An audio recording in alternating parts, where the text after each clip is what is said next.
Lentera Sabda yang terkasih, kita jumpa lagi hari ini Senin 17 April 2023. Renungan kita ambil dari Injil Yohanes bab 3 ayat 1 sampai dengan ayat 8. Hidup baru.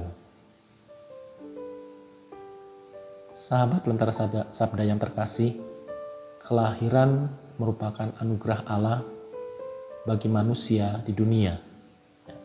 Dengan kelahiran, Allah mempunyai rencana keselamatan bagi manusia. Maka diandaikan adanya tanggapan manusia terhadap tawaran keselamatan Allah. Bila kita manusia menanggapi tawaran Allah, maka keselamatan akan terjadi. Tetapi apabila kita manusia tidak menanggapi, maka keselamatan tidak terjadi. Oleh karena itu, Allah yang selalu berinisiatif menyapa manusia. Dan kita manusia menanggapi sapaan Allah, dan disitulah terjadinya iman, kepercayaan.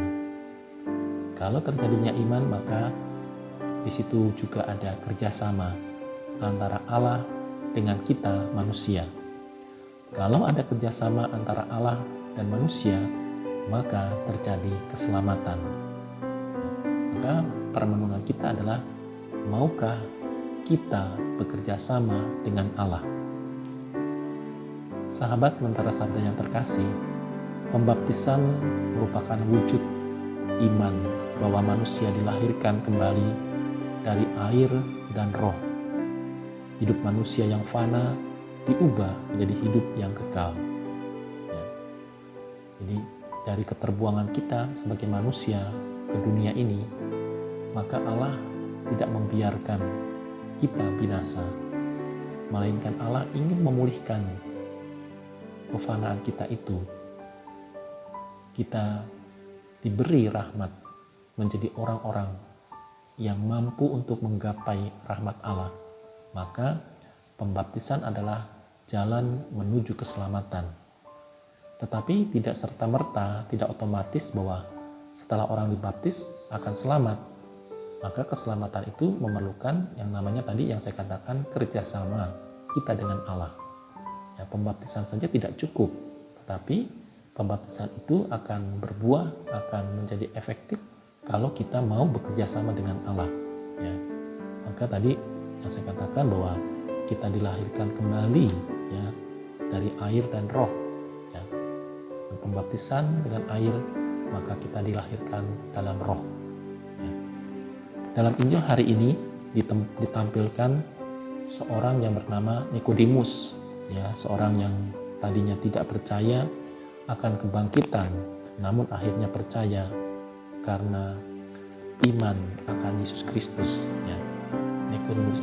Nikodemus itu mungkin tadinya itu biasa-biasa saja, hanya sebagai pengagum Yesus, hanya mendengarkan apa yang diwartakan Yesus. Tetapi lama-kelamaan Nikodemus ini semakin percaya, karena kekagumannya itu Nikodemus percaya bahwa Yesus itu sebagai Sang Juru Selamat.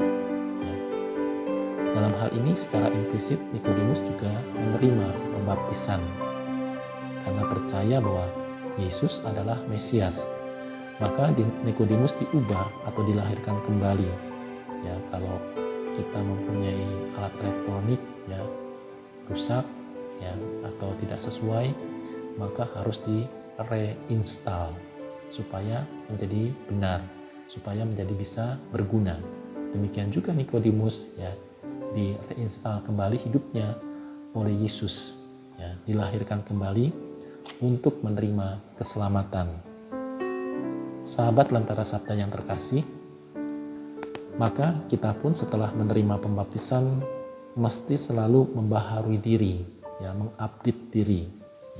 Tidak puas diri bahwa saya sudah dibaptis, saya sudah memenuhi kewajiban saya sebagai orang Katolik, tetapi kita harus mengupdate diri.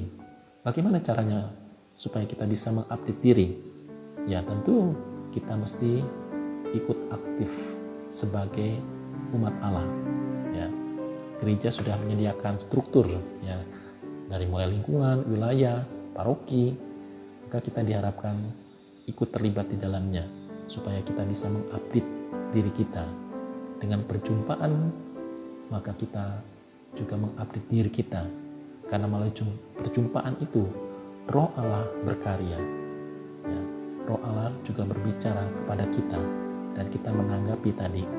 Dan ketika kita menanggapi, maka kita sebetulnya sudah mengupdate diri kita, apa yang mau dikehendaki oleh Allah di dalam kehidupan kita.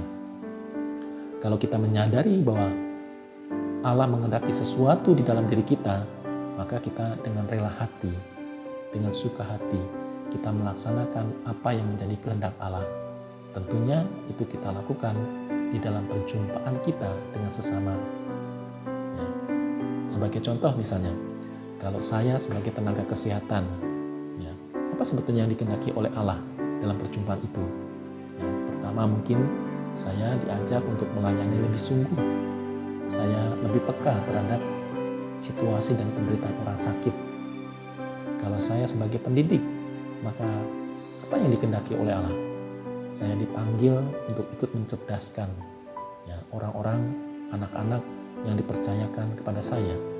Saya tidak lalai untuk memberikan pengetahuan yang baik dan benar, tidak bermalas-malasan untuk tadi melakukan tugas dan kewajiban kita, atau kita dalam pekerjaan-pekerjaan atau pelayanan yang lain.